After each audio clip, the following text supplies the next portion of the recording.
right. So, Phil Anselmo's new band, I guess it's... They're not really that new. I think they've been around for like a year. 2016, yes. They're called Scour. And they just came out with a new EP called The Red EP. It came out on November 3rd. And it is black metal, black and death metal. Yeah. Yeah, as you can tell, we like ourselves some black metal. So we thought, like, this sounds like a great thing for us. So let's start right at the beginning with a color that's not black, red.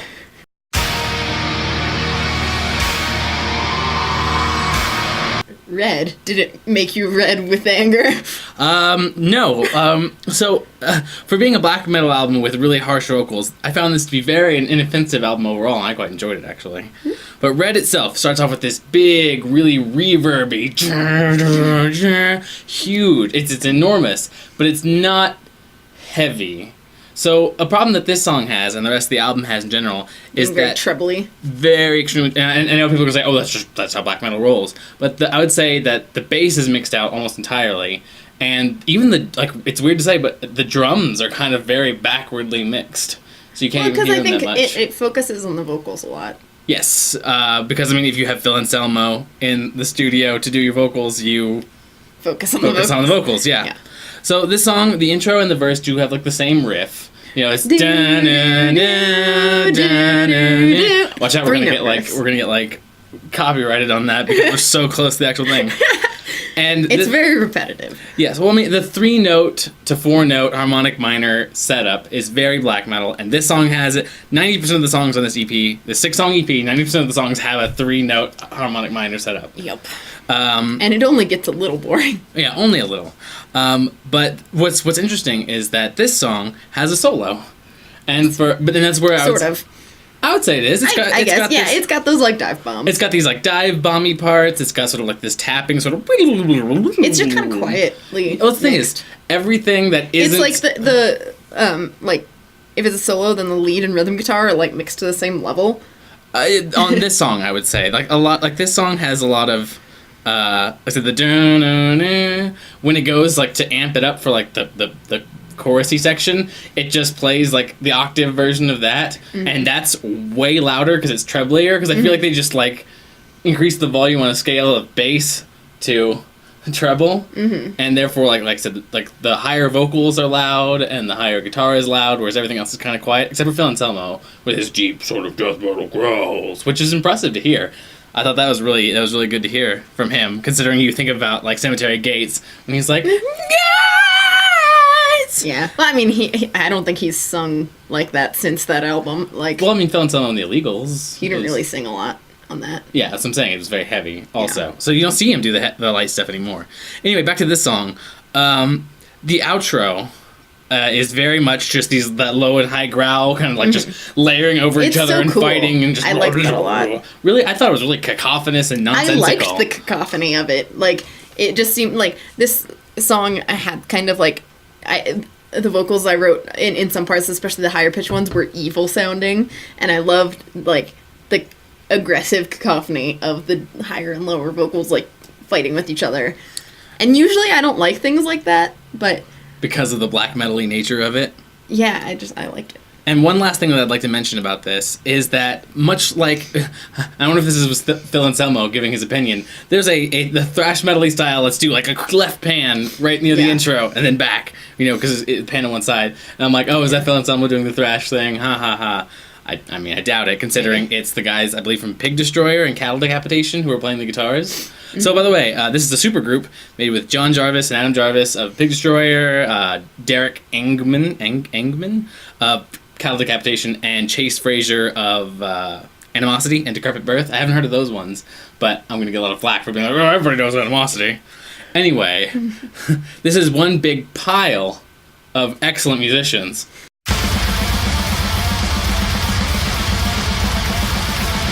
Piles. Do you think it was a pile of crap?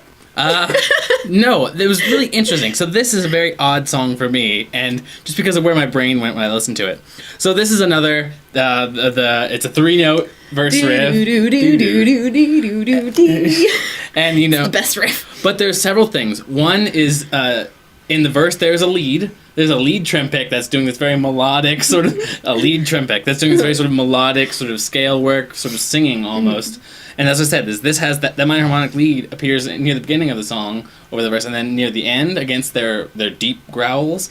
And this song actually has a very sort of almost beautiful element when you add, because usually black metal is very harsh. It does. I get what you're talking about now with the lead. It has that like high pitched thing going on, and I feel like that's a very black metal thing to do also. Like a lot of songs have that kind of like ambient, like reverby, high pitched trim pick sort of note. Oh yeah, like going on. That's what was nice about this, having like the like I said, it has the relatively low. I say low because it's still super trebly rhythm guitar, and then the extra super high treble. Like I said, because of their vocals are so low, even like the high growls are pretty low. Mm-hmm. And then this has this sort of like high singing, clean, almost clean sort of voice on it, and I think it's really nice.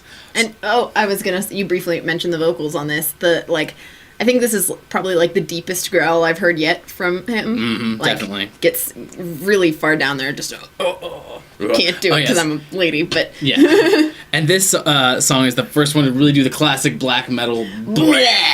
It starts off with that sort of "I'm gross" sound, and it's awesome. It's exactly it's almost like Villain Someone's making a good joke out of it. Yeah. Which I wouldn't be surprised if he was. Yeah, but I will say, this is weird, because if you listen to this song and really and hear the verse, I would say that this is almost deep blackened pirate metal. And it's got this sort of like janky back and forth sort of like, rhythm going on. Like in the I guess chorus. It didn't really, to me, it didn't really have the like swinginess. See, I really felt like it had, I feel like it did. Well, some said blackened pirate metal. I feel like it has a sort of movement to it. It has a great deal of movement in that sort of do do do do do do, and the chorus going dur dur dur dur. It really has a lot of movement, and to me, it sounded much more like rhythmic than traditional sort of black metal. It's just like dur dur dur dur dur. And for me, that's why I think Pile sounded like. I don't know, I thought it sounded more fun, I guess, than sort of a traditional. It definitely didn't sound at all bleak.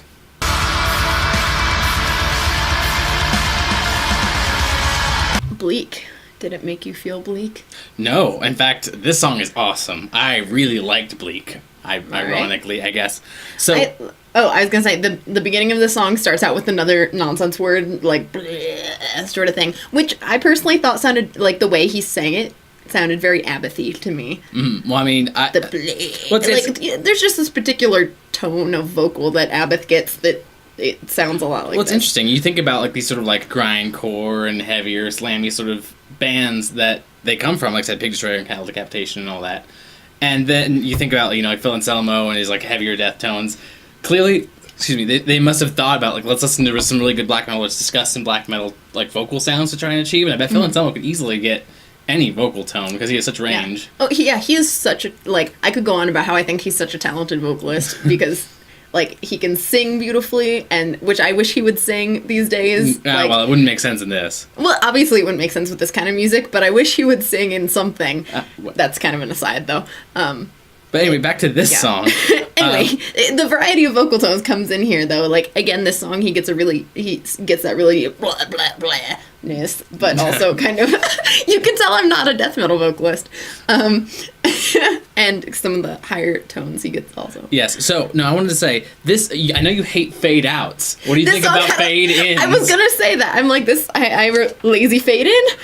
But I don't think it was. It was kind of growing. It was tense. See, whereas Red and Piles, like I said, are very sort of almost traditionally black metal, this has a sort of like growing tension. Mm-hmm. And then the intro drums are like almost groovy in their. They got this sort of like groovy beat to them. For black metal, that's really weird, and I know you. I wouldn't go so far as to call it groove, but like no, of course it's not blast groove. beats. It's like this sort of half-timey, much more like lilting beat that I would say. You may not agree, but I certainly thought so. No, occasionally there are not blast beats.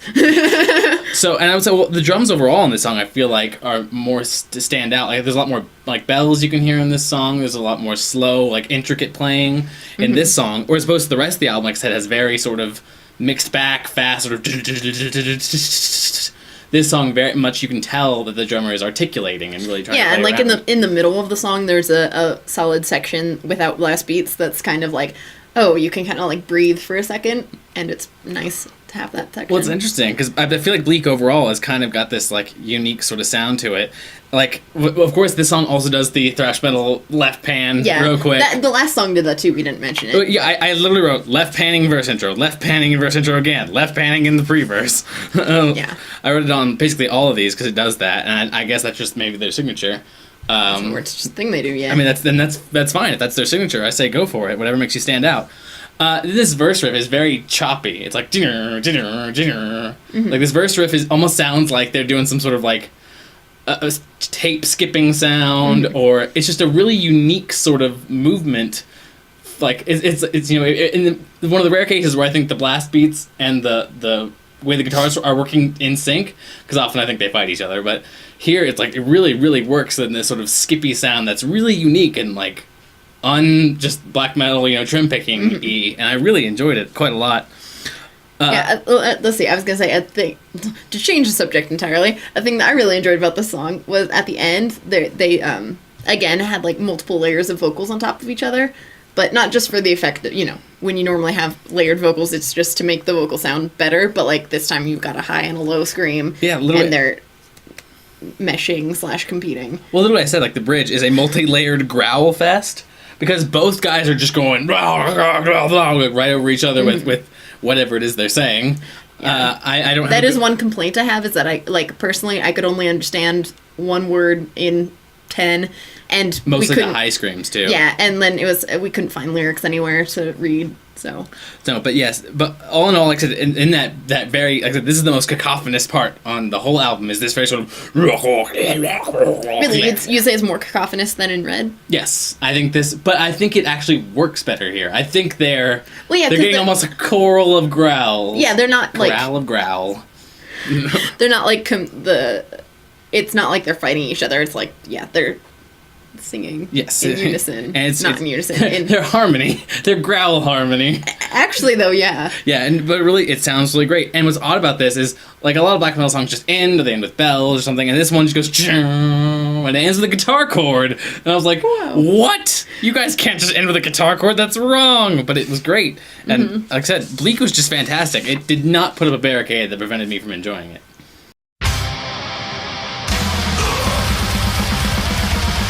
Barricade.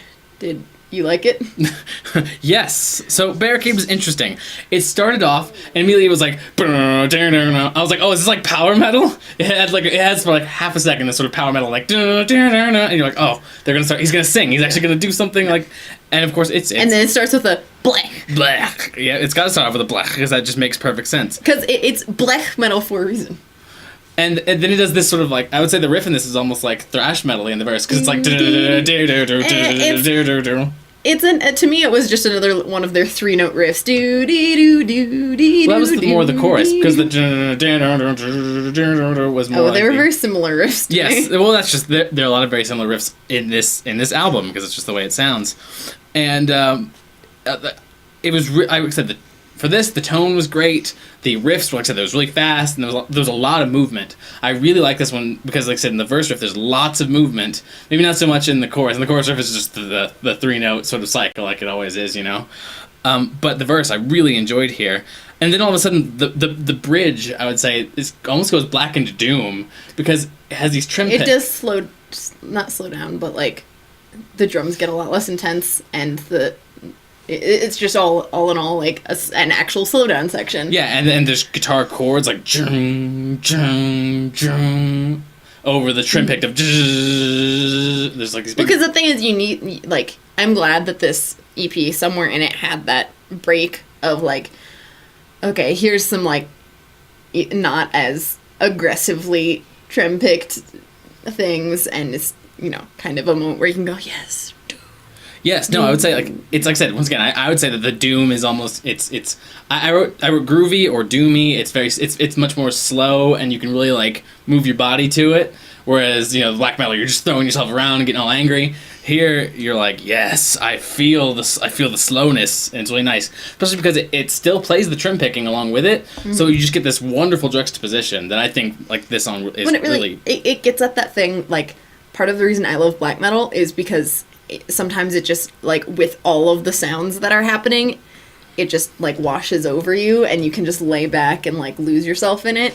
And this having the slower section kind of helps get at that too, like, especially when you have it as a contrast to the faster stuff. Well, no, and it's interesting, and like I said, so it's funny that we talk about, you know, starting off with that sort of blah, and how like this song is a little different because it has the slowdown section. It's kind of funny because the last 30 seconds feel like almost like they're making fun of black metal, because they're both just like and they hold that for like 30 seconds, and then the last word he says is the name of the song, Barricade. Well, and he lets his voice kind of like, almost in a Kurt Cobain-esque way, just kind of like, like he lets himself run out of breath, and like... And they're just like, it sounds like someone's barking at him because he just goes like, rah, rah, rah, rah. And either he's saying words that I can't possibly understand, or they're just making sounds for the sake of it, and either way, it's very fun. It's a fun ending to the song. Yeah. And it just comes out of nowhere. Just like the next song, which... Absolutely, I couldn't believe it. It's just totally different. And that song is Sentence.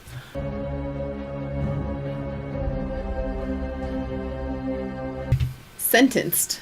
Was it a sentence to listen to it? No. So this song is basically from a different band.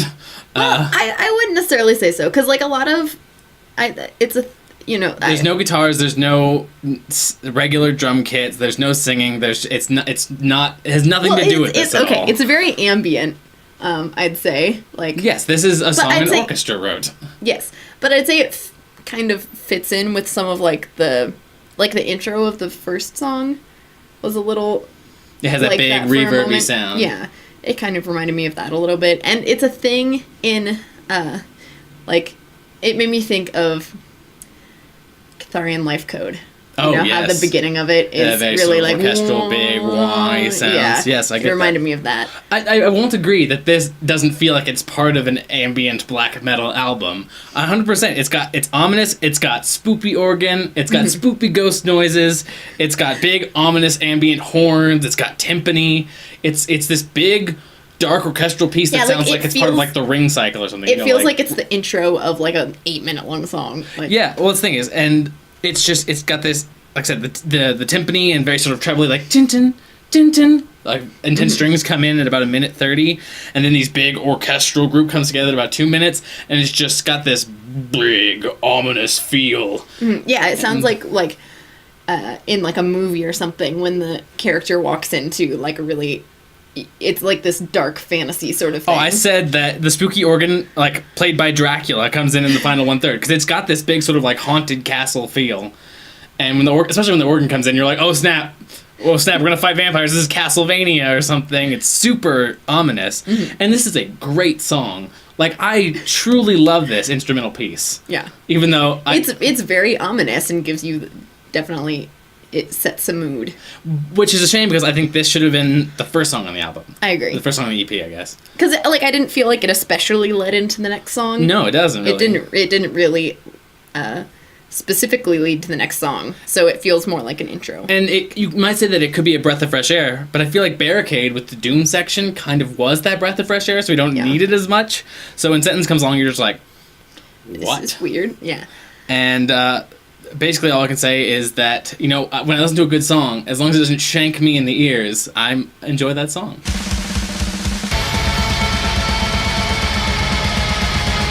Shank. Did it make you want to shank someone? In a good way, if it's possible to shank someone in a good way. Yeah, I think this song had the most catchy riff. Yeah, this song had the most sort of like upbeat, positive-y sound of all. Yeah, so it starts off with this drum roll. Yeah, which, like, the first time I listened to it, I'm like, that reminds me of something. And then I realized it was, there's a Nirvana song that starts the same way. Because there's nothing, Phil Anselmo, the guys from Pig Destroyer, Cow Decapitation, and Animosity, sounds like the Nirvana. I wish I could remember which song it was, but whatever. As someone who's more familiar with Nirvana than me, tell me what song it is that starts that way. But no, after this awesome sort of drum rolly thing, it's very upbeat. It does does the left right panning thing, but in this song it does the left right panning multiple times, like in the intro and then after the chorus. And one time it does it with like a very thrashy thing to like do pan to one side and then a psh, like a catch on the drums. And it's like, it does that for a second. I'm like, suddenly thrash metal. No, this song, like I said, is the most upbeat, the most up-tempo. It's very fast. It's got almost like and like the riff. It's got the most notes. Yeah, it's moving around It's got a like lot. 6 notes in a riff. Whoa. Yeah, it's really interesting because there's a lot of very big, reverby guitar sounds in this. There's lots of like mixes up of like slower drums in the verse chorus and then the faster sort of like, that, like I said before. And it's really interesting. This song even has chugs in it, I would say. So let's talk about the bridge really quick. So the bridge is very sort of chuggy almost. It goes... Is this after the guitar solo, you mean? Yeah. Yeah. So we'll get back there's a guitar solo. We'll get back to the guitar solo in a minute. Actually, let's talk about it real quick, because it was short. And of course it's short, because this is the longest song on the album, at 2 minutes and 56 seconds. Yeah. The shortest song on the album was 2 minutes and 14 seconds. And I thought it was 2:12. Whatever. I'm not sure. Doesn't matter. Either way, and the album in total is, I think, 15 minutes and 46 seconds long. So this is a short little EP for being 6 songs. But anyway, the solo is like full of tapping and shredding and scale work, and it's just I liked all over it a lot. Like this is almost like a mini blackened thrash song. Yeah. My only qualm with solo is that it didn't have enough of a lead tone. Yeah, it was upsetting. But I think the problem with this is the mixing. It's all very mixed back. Yeah. And but everything is mixed back, so it's all very muted and quiet and weird. Just the most aggressive album to quietly listen to. Yes, just listen to it while you're chilling. That's exactly what Scour wants to be listened to while you're chilling. Yeah. Anyway, like I said, the bridge has these sort of chugs and these overlapped scream harmony vocals again. Before you get to the end though, I'd say that the heaviest part of the album is the end of this song. With it kind of gets not whoopy, but like I said, it's got that sort of chuggy. It gets some bass to it a little bit. Yeah, I would say this is definitely. Was there even a bassist in this album? There was. That's so rude of you to say. No, but it gets super chuggy, and then the end of the song is just chug, chug, chug, chug, chug, chug under the vocals, and you're like, this was black metal a minute ago, and it was like thrashy before that. When did we get chuggy? It just had a lot of different things to say. Well, this is interesting. Schank has the most overall song content, I would say. It's got the high vocals doing something, the low vocals doing something. Which makes sense because it is the longest song. It's got fast drums, it's got slow drums, it's got, different, I say half time, but it's got different times like that. And it's got chugs, it's got sweet solos. This is what I hope their album, if they ever come out with an album, I hope it's more like Schank than anything else here. Mm-hmm. So that being said, do you have anything you want to say? No. So that being said, what was your favorite song? Schank. Yep, Schank. Yeah. I actually said not Schank for my favorite. Well, Schank was really good. Bleak your favorite? Was, of course, Bleak. Bleak was amazing. Bleak was another one that had the interesting uses of time. It had the fade in. It had the drums mixed more forward. I would say Bleak and Schank are of the same school of thought. And for that reason, they're the third and the sixth. Yeah, and you're right that they do both end with the vocal layering. That is so cool. Yeah, and so I feel like those are really the best songs on the album, and we like them for different reasons, I guess. But no, what's your least favorite?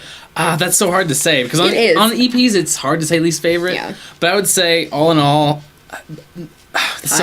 Piles, I guess, is because it's kind of generic but straightforward, but it's got that beautiful lead trim picking thing that balances so well. I would say Sentence because it makes the least sense on this album. Yeah, but also it's a really great song. Yeah, but it doesn't feel like it's being performed by this band, is why I would say it.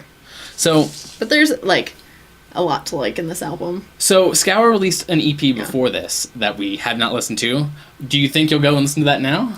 Yeah, maybe. Yeah, I definitely will. This was good. Like I said, I'm not a big death guy, but this sort of blackened death vocal sort of thing going on is really good, and I really liked it. And I would have liked to see more of the solo work along with the riffs. So that's what would make. Yeah, I wish every song had a guitar solo. Yeah, it would have. Maybe not every song, but But the 2 guitar solos that existed on this album were both good. But no, they just need to be more forwardly mixed. As a supergroup made of some really great bands, like I said, Pig Destroyer and Calicapitation and Pantera parts. I really dig the sound that they're making, and I look forward. I definitely if they come out with an album. Yeah, it definitely is a good combination of types of sounds. So would you recommend this to anyone else? Like, obviously it's extreme metal, like not a lot of people are going to be into it. But like, that being said, as far as friends who are into sort of blacky, deathy... Oh yeah, totally. I'd be like, give this a listen. Like, it's not a big time commitment. You can listen to a 15-minute EP. Yeah, really. If you can listen to this, like, 20-minute review of a 15-minute EP, you can go listen to the EP. Yeah, like, this is... I would say comparatively... For black metal or death metal or extreme metal, whatever it is, this is relatively easy listening. This flows right on the ear. It's not too harsh. It's not too grating. It's like that thing I said earlier about good black metal just washing over you. And this definitely does that. Yeah. And in the end, everybody's a critic, including us.